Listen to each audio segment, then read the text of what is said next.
A great business leader can unite, drive, and inspire within their organization. Steve Jobs' iPhone revolutionized communication, putting the world in the palm of our hands and distracting drivers around the globe. Love him or loathe him, Elon Musk has changed transport forever. Who didn't get goosebumps watching that rocket land itself? Could any of these companies achieve what they did without these particular leaders at the helm?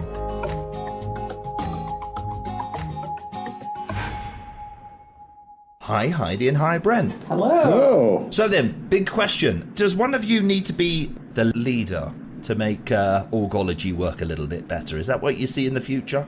It's such an interesting time and space at the moment for leadership. Right. And you could say that's because, as far as you can tell from a top-line overview, we don't have any. Agree. Fundamentally, globally, there's a real problem around leadership. I'll just throw out there, for example, the right-wing conservatives who should be Godfather-esque and hardline. Yep. In Italy have just taken power, and there's no leader amongst them as they argue who's on first, what's on second, and who's going to make dinner. Right, and it's business as usual for Italian politics, it sounds. Yeah, pretty much. Yeah. And now currently British politics too. Oh. Yeah. And yes. if we're looking at hardline people who lay down the law, well, Putin's doing wonderfully with his war, I mean. He is very Godfather-like in that, is anyone telling him that it's going tits up? I mean, you wouldn't tell Godfather whoever, by the way, I think this policy of collecting money on gambling is going to ruin us. Yeah, it's just not working the way we thought it would. Yeah. No one's telling the Godfather news they don't want to hear, and that's happening in politics. Yeah, and we come back to the topic of leadership over and over, but I think it's because it is so freakishly relevant with all of the challenges we're facing now, and whether that's the mom and pop shop on the corner with soaring energy prices trying to ensure that they stay in business, or whether that's ExxonMobil trying to figure out, climate crisis, and we may have a boatload of money right now, but no one wants to work for us. Right. Leadership is missing across the board. What are those qualities in that leader? What's missing?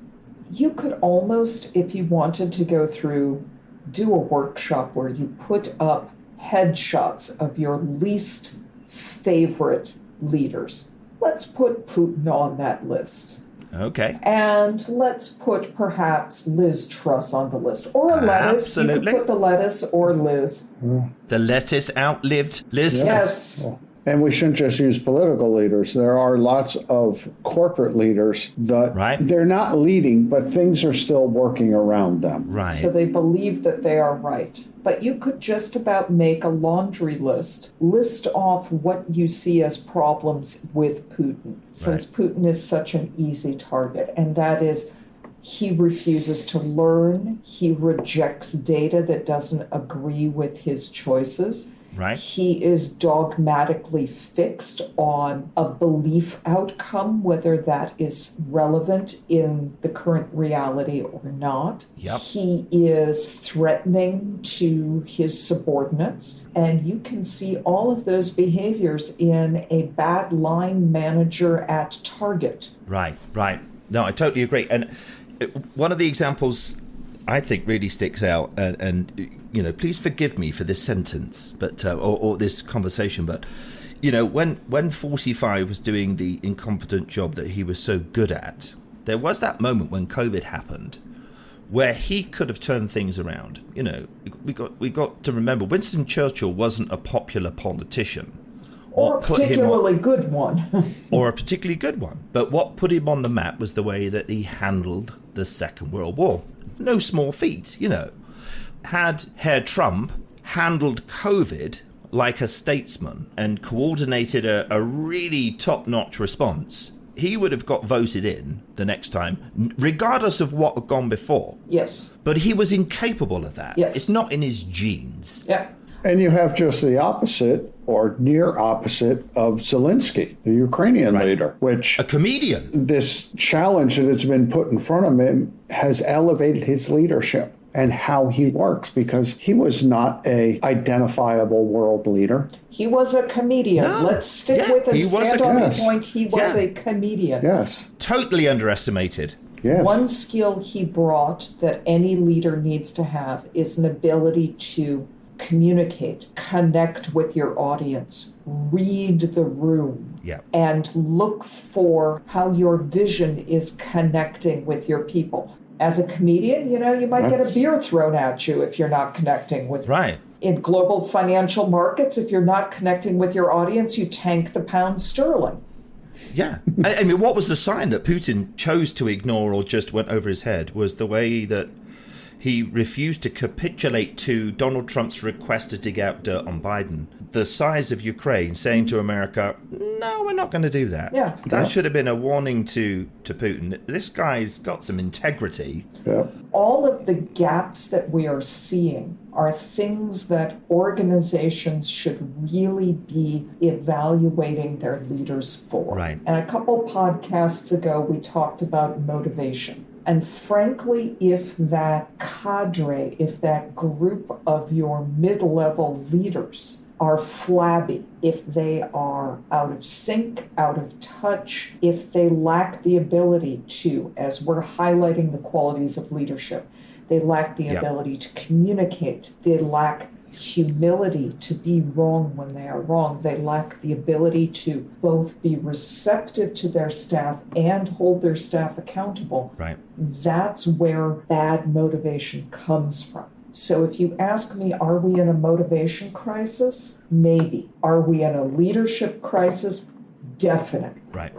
And I'll play devil's advocate for the CEOs of global companies right now. There are so many internal and external factors pushing against them that they have a challenge trying to solve any one problem because there are so many problems coming at you. But again, if you are a good leader, you take the opportunity to identify the targets that you can deal with. You deal with what you can do, situational awareness, understand what's coming at you, have people work on it and deal with it. You don't have to solve every problem, but you have to be able to identify the problems to solve. And let's be honest here, these guys make millions and millions of dollars per year. They're not just sitting there riding on the good times. Sort these problems. That's what they're there to do. But would you rather have been a corporate leader in 2012 or in 2022? It is measurably more complicated. It is absolutely observably more difficult. So people who were a pretty decent leader in not too challenging times, if you could stand up in a suit and turn a phrase nicely, it was okay. Yeah. I mean, back in 2012, you put on a black polo neck and you can talk to a crowd, you're a leader. Yeah. You know?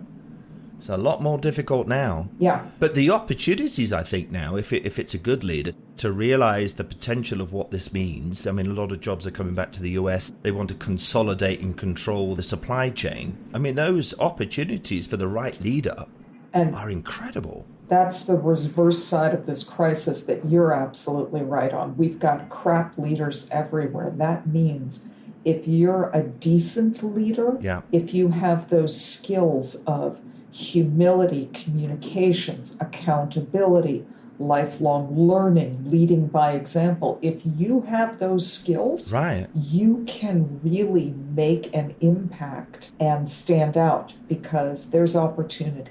How do you find those leaders for the organizations you work with? Is your job more about sort of changing the habits of existing leaders or working to bring in new leaders? I think both and. Yeah. Okay. And sometimes you have to change leadership to change the organization's trajectory. Sometimes leaders have to change. And they don't want to hear that, but they have to change. Yeah. And it's not always possible with every organization, but ideally the best groups that we work with, and if it's mid-level managers or if it's senior leadership, you work with them as a group and individually. because as a group, they know the standards apply to all of them. They teach each other, they influence each other, and they hold each other accountable. Right. And I bet they're not employing very many white men in their late 70s, are they? Unlike our Congress, but that's another topic. Yeah. Let's end on a high note. What have we got to look forward to next week? Really artificial reality. Ooh. Should I be wearing a headset next week, like a virtual thing then? No? If it matches your earrings, go for it. Well, thank you so much. See you next week. We'll talk next week.